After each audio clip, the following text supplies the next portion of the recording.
All right, guys, so in the last video, we created an index HTML file. We opened it inside of a browser so we could see how it renders. And this is not the standard of how to create a document. There's some other things that you need to add. Even if we only wanted to display this in the browser, there's some other tags that we need to add for it to be a valid HTML5 document. Now, before we do anything, I'm going to rename this file. So instead of index, I'm going to rename it to 01 underscore basic underscore layout.html, because like I said, I want this to be a sandbox that you can go back to and you can check certain things, and I want each file to be named after what we're doing inside of it. Okay, so we're gonna just number them so they're in order. If you don't want to number them, you don't have to. You could call it just basic layout or basic or whatever, but I want to be very specific, and I want you guys to have this for future reference. All right, so basic layout of an HTML page. Let's actually just get rid of this for now. So the first thing that you're going to want on every HTML page is the Doctype. Okay, so I'm just going to type this out. It's going to be an angle bracket, exclamation, Doctype, usually all capitals, and then HTML, and then closing angle bracket.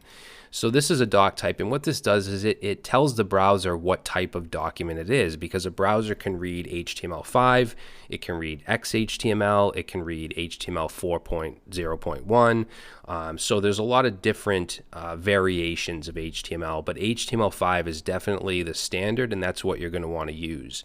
It's also much easier than the others, and it's less strict when it comes to tag syntax. So I just want to quickly show you from the w3schools.com site, which is a great site for reference. This is a page all on doctypes. And if we go down here, you'll see that the doctype declaration must be the very first thing in your HTML document before the HTML tag, which I'll go over in a second. And down here, it gives us the different types. So for HTML5, it's what we just did. But then you'll see that HTML 4.0.1 actually has a much longer doctype because there's different variations. There's strict, transitional, frame set, and this has to do with what's allowed and what's not. So it's gotten much easier over the years with HTML5. So we don't have to worry about these doctypes, but I just wanted to show you that they're very different. XHTML has its own doctype, has transitional, frame set, 1.0, 1.1, but this is the only one that we have to worry about. All right, so I just wanted to kind of show you that. So we're declaring this document as HTML5. The next thing we want is an HTML tag. Okay, so I'll do HTML and then hit enter or tab, and it'll finish it for me. And we just want to hit enter so that the bottom tag is down below.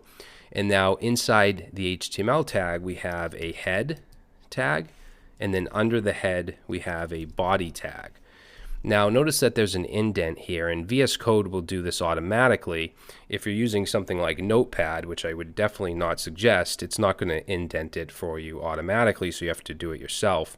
Now the reason it's indented is because both of these tags are inside the HTML tag. Okay, this is actually the parent of these two tags, and these are the children of the HTML tag. Now the head and body are very different. Head is for things like meta tags, if you want to associate keywords with your page. It's basically just information about your page. It doesn't actually display in the browser, in the body of the browser. Now, one thing that you should definitely put in the head tag is the title. Okay, so we want to put a title tag, and again, we're tabbing it over because it's within the head tag. For the title, I'm just going to say my website. All right, now if I go ahead and save this, I'm going to do Control S. I'm going to save the file, and let's open it up. So we have our basic layout.html because we renamed it, and I'm going to say open with Chrome. And notice there's nothing in the body, but if we look in the tab, we see my website. Whatever you put in the title tag is going to show right here. Okay, so it's very important for you to have a title. Now, whatever we want in the body, we put in the body. So we can put back our H1, say my website, and we can put our paragraph.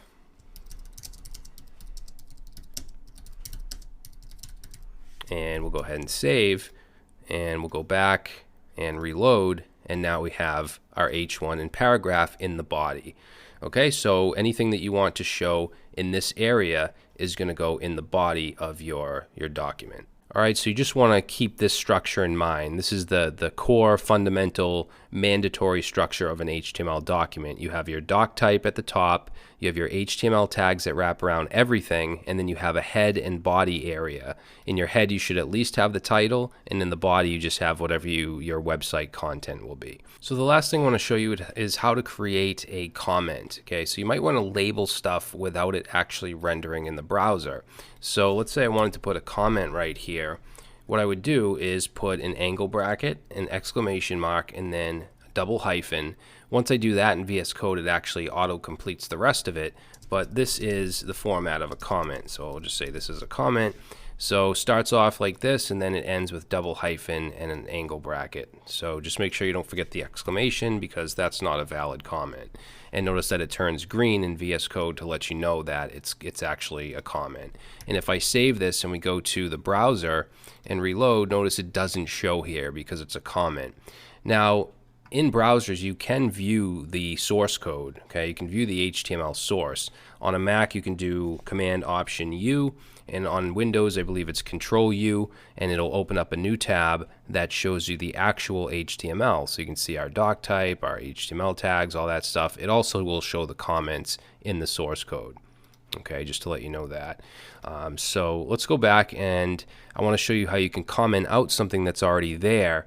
So if I just put my cursor on this line right here, in VS Code I can actually just do Control and then / or question mark, the same key, the / question mark.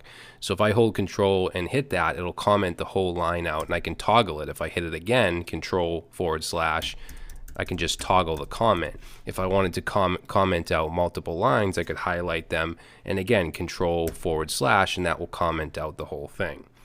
There may be times when you want to just kind of not show a certain part of the HTML in the browser and you want to comment it out.